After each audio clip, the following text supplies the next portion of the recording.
दोस्तों, मेरा नाम प्रिया है। अपने पति के साथ मुंबई में रहती हूँ। मेरे पति एक मल्टीनेशनल कंपनी में मैनेजर हैं और वे महीने में 15 से 20 दिन बाहर ही रहते हैं। मेरी उम्र 28 वर्ष है। दोस्तों, मैं इतनी ज्यादा कामुक और सुंदर हूँ कि हर कोई पकड़ खींचकर खोदना चाहता है। हर इंसान मुझे बुरी तरह से जंगली बनकर खोदना चाहता है। मैं भी अपनी पसंद के मर्द से लग जाती हूँ। अभी तक मैं कितनी बार और कितने मर्दों से ठुक चुकी हूँ, ये मुझे खुद याद नहीं है, पर बहुत सी खुदाई मुझे अच्छे से याद है। उन्हीं में से एक को आज आपके सामने रख रही हूँ। जैसा कि मैंने कहा है कि मुझे खुद भी अलग अलग मर्दों से खुदना बहुत भाता है और मोटे काले लंबे औजार मुझे प्रिय हैं। स्कूल में पहला अनुभव जब हुआ था, जब एक सहपाठी द्वारा मुझ पर यौन आक्रमण हुआ था। मैं उस समय पर पढ़ने में सबसे तेज थी। सभी लड़के और लड़कियां मेरे आसपास ही मंडराते थे। उनमें एक मेरा सहपाठी भी था जिसका नाम सुजीत था। वह पढ़ने में ठीक ठाक ही था, लेकिन था खूब मस्तीखोर। हर समय उसे मस्ती ही सूझती थी। दूसरी बात यह कि वह मुझे हमेशा घूरता रहता था। उस समय मुझे इन सब चीज़ों की आदत नहीं थी, तो मैं उससे डर गई। मैंने उससे बात करना बंद कर दी। उसने भी मुझे देखना बंद कर दिया, जिससे मुझे डर लगना बंद हो गया। बात दिसंबर में क्रिसमस की छुट्टियों की है। स्कूल से हमें एक टूर पर ले जाया जा रहा था। यह जगह ओखला पक्षी अभयारण्य था, जो कि दिल्ली से 22 किलोमीटर की दूरी पर है। पापा से अनुमति लेकर मैं भी टूर पर जाने के लिए तैयार हो गई। वह 3 दिनों का टूर था, जो मुझे एक नया अनुभव देने वाला था। उसके बारे में मुझे आज तक कुछ भी पता नहीं था। हम सभी लोग सुबह स्कूल में इकट्ठा होकर सुबह 7 बजे बस से निकले। दिन भर हमने पक्षियों और अन्य जीवों की जानकारी हासिल की। शाम को रुकने की व्यवस्था डाक बंगले पर रखी गई थी। यहीं पर वह समय प्रारंभ हो गया जिसने मुझे नया अनुभव दिलाया। डाक बंगले पर कमरों की कमी थी, तो अल्फ़ाबेटिकली 10-10 का ग्रुप बनाकर हम कमरों में शिफ्ट हो गए।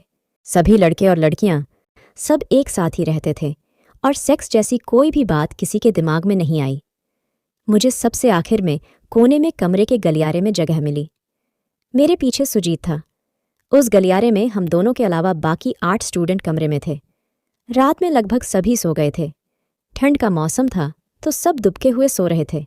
मैं भी सो गई थी, परंतु सुजीत नहीं सोया था। रात में करीब 12:15 बजे सुजीत मेरे बिस्तर में आकर सो गया। जगह कम होने से मैं कसमसाई, लेकिन ठंड के कारण उठी नहीं। फिर जल्द ही नींद के आगोश में चली गई। यही वह रात थी जब मुझे खोपरे के तेल से प्यार हो गया था। हालांकि इस बात का पता बहुत बाद में चला, जब मैं कॉलेज में आ गई थी। उस समय मेरी जबरदस्त खुदाई हुई थी।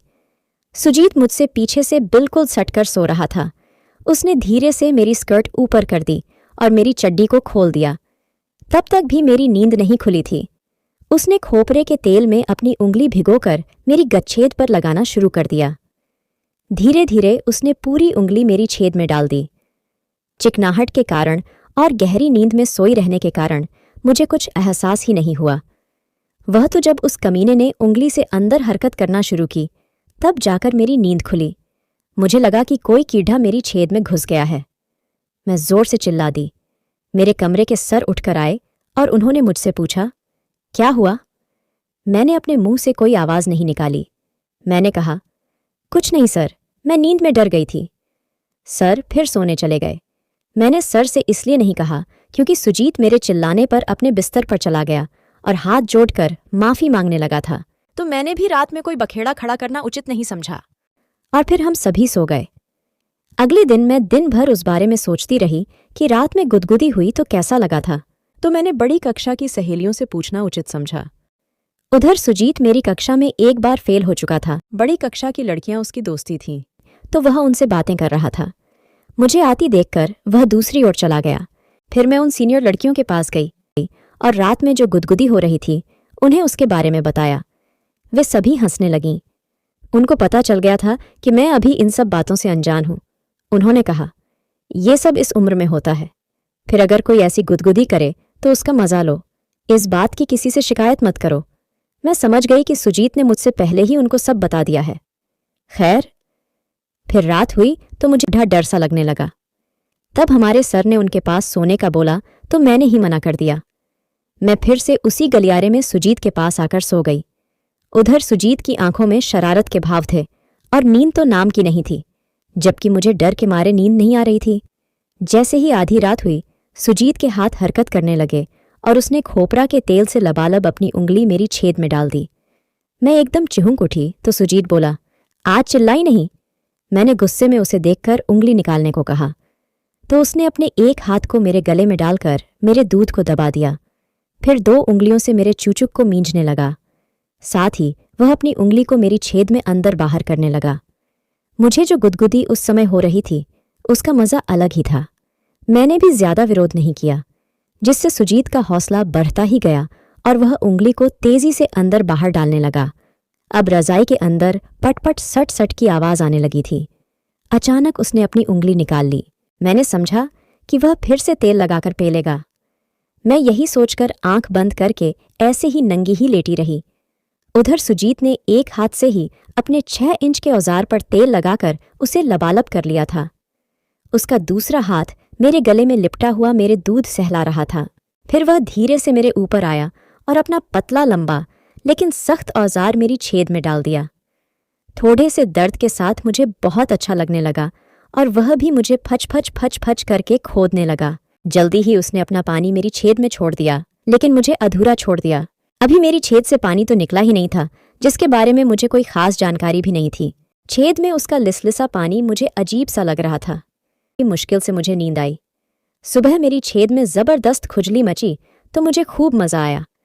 मैंने सोच लिया था कि आज मरवाने की आखिरी रात है। यही सोचकर मैं रात का इंतजार करने लगी। आखिर रात हुई तो मैंने सर से कहा, मैं और सुजीत कमरे के बाहर वाले गलियारे में आखिरी में सो जाएं क्या? क्योंकि यहाँ जगह नहीं है। उस गलियारे के आखिरी में तीनों ओर से दीवारें थीं तो वह हिस्सा पैक था और सामने से कोई भी आता तो दिख जाता।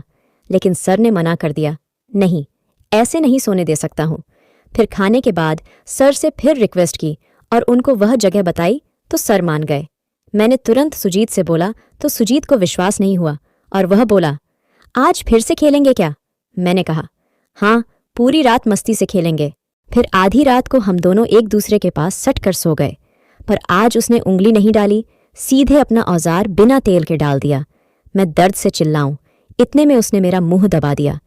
दर्द से मैं रोने लगी और उसके हाथ को काट लिया। उसने कहा, आज तेल खत्म हो गया है। मैंने भी मरवाने से मना कर दिया। वह उठा और पता नहीं कहाँ चला गया। लगभग 10 मिनट बाद उसके हाथ में खोपरे का तेल था और वह जल्दी जल्दी आ रहा था। नजदीक आकर उसने पहले मेरी छेद में तेल लगाया और फिर अपने औजार पर। तेल लगाने के बाद उसने मुझ सीधा लेटने को कहा तो मैं लेट गई। मुझे नहीं पता था कि आज मेरी बैंड बजने वाली है।